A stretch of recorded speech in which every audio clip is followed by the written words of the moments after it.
Hi friends, இப்போ நம்ம ஜவ்வரிசி பாயாசம் பண்ணுறதை பற்றி பார்ப்போம். இந்த ஜவ்வரிசி பாயாசம் பண்ணுறதுக்கு ஜவ்வரிசியை நல்லா வறுத்து கொஞ்சம் நெய்யில் வறுத்து இது மாதிரி ஊற வச்சிடணும். ஊற வச்சு அந்த ஊற வச்ச ஜவ்வரிசி அப்புறம் வறுத்த சேமியாவை நல்லா வறுத்து இது மாதிரி ஹாட் வாட்டர் கொதித்த உடனே அதில் இந்த ஜவ்வரிசியும் போட்டு சேமியாவையும் போடணும். போட்டுட்டு இதை மாதிரி நல்லா இதை கொதிக்கணும். நல்லா கொதித்து வந்ததுக்கப்புறம் வெல்லத்தை தட்டி போடணும் நம்ம. அப்போ தான் அது இந்த கலர் வரும் நமக்கு. சேமியா பாயாசம், ஜவ்வரிசி பாயாசம்.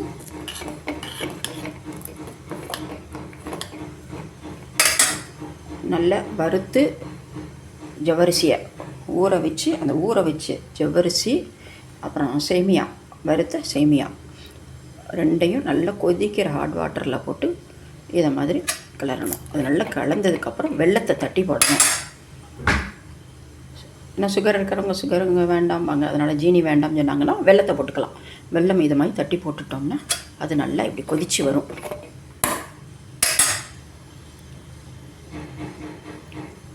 ஜவ்வரிசி வந்து நமக்கு ஆரோக்கியமானதும் கூட.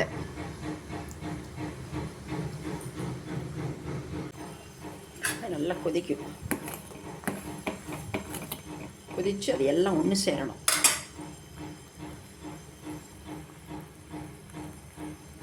இதில் கொஞ்சம் அந்த கிராம்பு 2 கிராம்பு பீஸ் போட்டுக்கலாம், ஏலக்காய் போட்டுக்கலாம்.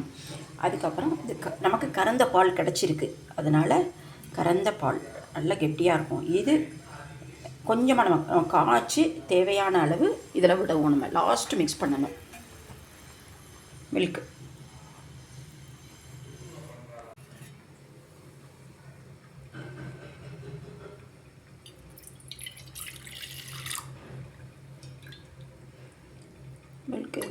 தேவையான அளவு மில்க்கு.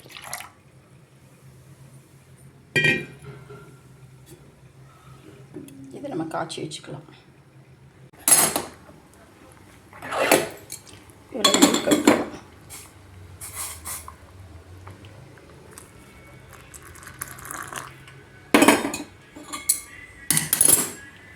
மில்கை விட்டுறணும். அப்படி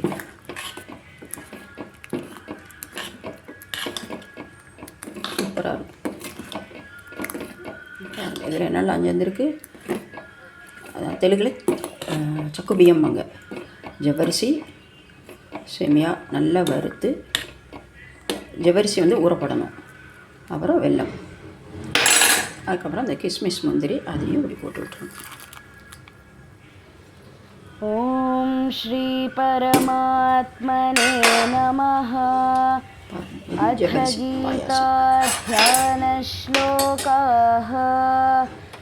ஓம் பார்த்தாய பிரதிபோதிதா பகவதா நாராயணேன ஸ்வயம் व्यासेन ग्रथितां पुराणमुनिना मध्ये महाभारतम् अद्वैतामृतवर्षिणीं भगवतीम् अष्टादशाध्यायिनीम् अम्ब त्वामनुसन्दधामि भगवद्गीते भवद्वेषिणी.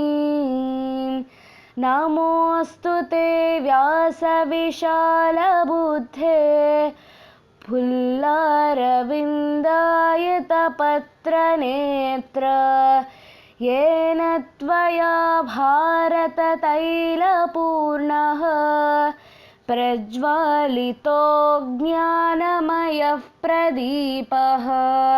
प्रपन्नपारिजाताय स्तोत्रवेत्रैकपाणये ज्ञानमुद्राय कृष्णाय गीतामृतदुहे नमः. वसुदेवसुतं देवं कंसचाणूरमर्दनं देवकी परमानन्दं कृष्णं वन्दे जगद्गुरुं. भीष्मद्रोणतटाजयद्रथजला गान्धारनीलोत्पला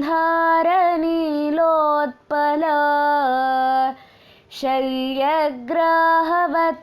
कृपेण वहनी कर्णेन वेलाकुला अश्वत्थामविकर्णघोरमकरा दुर्योधनावर्तिनी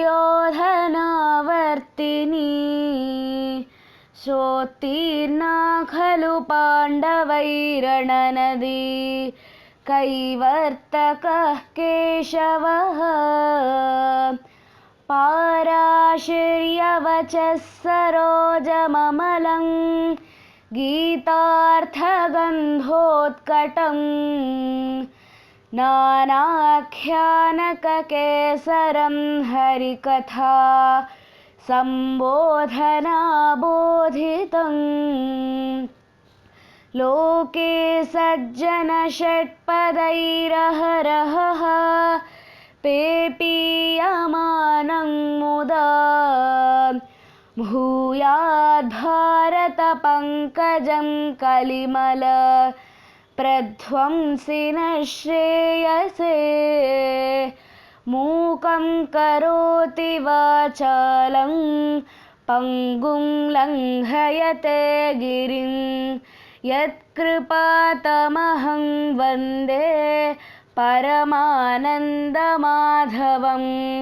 शान्ताकारं भुजगशयनं पद्मनाभं सुरेशं विश्वाधारं गगनसदृशं मेघवर्णं शुभाङ्गं लक्ष्मीकान्तं कमलनयनं योगिहृद्ध्यानगम्यं वन्दे विष्णुं भवभयहरं सर्वलोकैकनाथं